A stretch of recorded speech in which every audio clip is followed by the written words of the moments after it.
Alright, we're going to solve quadratics using the quadratic formula today. So this is all that you're going to see of me, so let's go straight to your notes. Alright. Your note sheet looks like, here we go, this is what your note sheet looks like. So we have our steps over here on this side, and we have our formula on this side as well. So it says to solve quadratic equations by the quadratic formula, we first need to set our equation equal to 0. That's the same thing we had to do whenever we graphed. We're also going to have to identify the values of A, B, and C. Alright, and that's something that we can do. And the reason why we need those values is because those values are going to be in this formula right there. That is the quadratic formula. That's something you'll need to know. There are some crazy things behind it, but we're going to go over this. Like one of the crazy things is this plus or minus sign right there. We'll talk about how to do that. So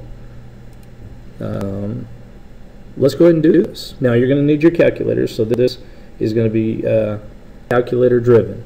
So let's get your calculator out. Well, hang on one second before we get your... Alright, here's my calculator. Before we get into our calculator, though, we need to go ahead and start looking at our equations. Equation number 1 reads 2x squared plus 14x plus 24 equals 0. Alright, so first thing I need to see is if it equals 0. If it equals 0, then I'm good to go. Alright? If it equals 0, then I have a format of a x squared plus b x plus c. If you haven't looked at it like this, then these numbers, these coefficients, are your a, b, and c. Notice how I'm going to underline the coefficient and the sign in front of it. That's important because when we plug it into our calculator, you're going to need to put it that way. Alright? So, your quadratic formula is the formula x equals negative b plus or minus the square root of b squared minus 4ac all over 2 times a. Seems like a lot of stuff in there, doesn't it? Alright. Now, first off, this sign right here. This tells us that we're actually going to have to work our formula twice. Once with a plus sign right here, and then we're going to have to run it another time with a minus sign right there. And that just because when we have a quadratic, we know that sometimes it hits twice on the x-axis. So we need to try it for the positive side, and we need to try it for the negative side. Let's get our calculator open. Turn it on. Let's see what's up there. Alright, good. I've got a blank scratch pad. Now remember, if you don't have a blank scratch pad, you can always clear it by doing Duck B. But other than that, I need to start putting this formula. Now this formula, the first thing I see is that it's a big old fraction. So let's get a fraction up there. Press the button right above the multiply sign. And that first option on the top left hand corner is a fraction. So click on that, and it brings up your big fraction bar. Alright. So now, I need to plug my A, B, and C into this formula wherever they go. First thing that starts off with on the top is negative b. So negative, parenthesis, b is 14. I got that from right there. That's b. Alright. Close the parenthesis. And we're going to do this first time with a plus sign. So let's do a plus sign. Alright, and now I need a big square root sign. Well, if you look right above the x squared button, right where my left finger is, that's a square root sign. So we need the control button and hit that button. It gives us a big square root sign. Inside there, I need b squared. So parentheses, 14, close the parentheses, square it. You must have that squared outside the parenthesis. It's got to be outside the parenthesis. Then I need a minus 4ac. So minus 4, parentheses, let's put in a. In our problem, we have a 2. Close that parenthesis, new parenthesis. C, we need a positive 24. So 24. Close the parenthesis. And now let's go on to the bottom. Press the down arrow key for the bottom. And we need 2 times a. So 2 parenthesis And then what was a again? A is 2. Now go through and look in your calculator and make sure that we have everything all set up.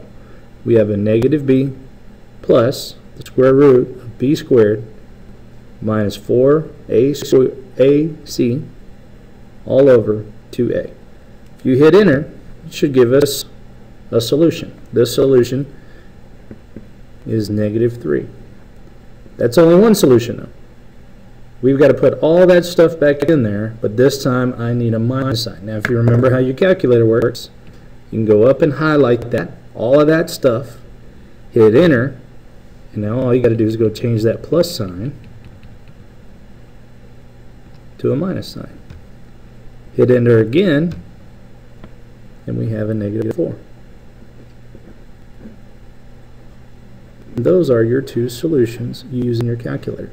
Now we need to talk about this because if you remember from the notes for graphing, this was the solution that we got by looking at the graph. And you might be thinking to yourself, hey coach, why would I need to do all this calculator work if my graph shows it? Well, what happens when your graph doesn't show you good points? For example, number 2. Let's take a look at it. Number 2 is the equation x squared minus 2x equals 4. Does this start off with equals 0? Nope, it doesn't. To make this look like equals 0, we have to move this 4 right there across the equal sign. And remember, when you move something across the equal sign, you have to do opposite operation. So this is going to read x squared minus 2x. And if I move this plus 4 over here, is it going to stay plus 4? Nope. It's going to be a minus 4. And that equals 0. Now this is A. That's B. That's C. Notice how this is a minus 4, that's a minus 2, and that's an imaginary 1 right there. Okay? And when we plug them in, they're going to be negative 2 and negative 4. So let's go to your calculator. Again, since I've already got a quadratic formula up there, let's highlight it, enter, and let's just go change our numbers the way they're supposed to change. Okay? So start off, we need a negative b. So let's get rid of 14 and make it a negative parenthesis. RB is going to be a negative 2, so type in negative 2 and close the parenthesis. It's important that you have a negative in front of the parenthesis, and if b is negative, a negative needs to be inside the parenthesis. That was because I had a negative 2 for b. Be sure that you've got that there. Alright, let's do this one plus first. Alright, inside the radical I need a b squared, so instead of 14 let's type in a negative 2 using parentheses. And I need a minus 4 times a times c. So let's get rid of this 2. Type in a parenthesis. What is a? A is 1. Close that parenthesis. Let's get rid of this 24 and type in a c. Our c here is negative 4. Oops, we need a parenthesis. And then get down there on the bottom, and instead of a 2 times a, we need a 2 times 1. Hit enter, look at that. Alright, now here's where the quadratic formula does good stuff for you. If we were to type this into a graphing part of the calculator, it would give me a parabola that would be very hard to see the exact points on there. Remember, when I ask you to find solutions for quadratic, I need exact points. Don't tell me it's about 3. Alright? So this one, this quadratic formula gives us an exact answer. And most of the time, your problems are going to tell you to round. If you notice up here, my instructions says to round your examples to the nearest hundredth. Well, that is 2 decimal places. So for 3.236, that's going to round up to the 3.24. That's one solution. The other solution is when we're going to put a minus in there. So let's go to our calculator, highlight the problem. This time we need to do a subtract sign right before the radical instead of a plus sign. Type that in there, press enter, And our other solution is a negative 1.24. See how the very next place is a 6, so it rounds the 3 up to a 4. That's how we round. Those are going to be my solutions. This is why we need the calculator stuff, the quadratic formula. Let's do number 3. Number 3 says 2x squared plus 3x minus 5. This one's good to go. It equals 0. So here's A, here's B, here's C. Let's plug it in. Hit enter. Let's go change all these things. First off, I need a positive 3 in for B, so let's get rid of the negative 2. Put in a 3. Same thing within the parenthesis here. And then a minus 4AC. We're going to get rid of the 1, make it a 2. Get rid of the minus 4 and make it a minus 5. And then down there on the bottom, we'll get rid of the 2 times 1 for A, and now I've got a 2 for A. Hit enter, and that one gives us a fraction. Okay? You can have fractions. It's okay. Your first solution for this one is a negative 5 halves. Okay?